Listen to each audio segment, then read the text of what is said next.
అంబేద్కర్ గారు దళితులందరికీ రిజర్వేషన్లు ఇచ్చారు, రాజ్యాంగాన్ని రాశారు.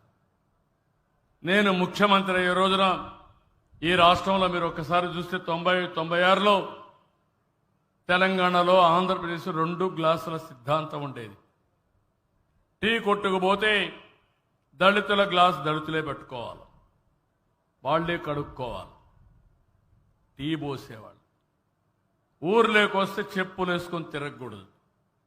అదే మరి బావుల దగ్గరికి పోతే దళితులకు వేరే బావి, అగ్రవర్ణాలకు వేరే బావి. దేవాలయాలకు పోవాలంటే నిబంధనలు. అప్పుడే నేను ఆలోచించా, ఇది మనుషులకు మంచిది కాదని. ఫస్ట్ టైం చరిత్రలో మీరు చూస్తే జస్టిస్ పొన్నయ్య కమిషన్ వేసి 43 రికమెండేషన్లు ఇస్తే 43 రికమెండేషన్లు అమలు చేసి దళితులకు న్యాయం చేసిన పార్టీ, అంబేద్కర్ స్ఫూర్తించిన పార్టీ తెలుగుదేశం పార్టీ.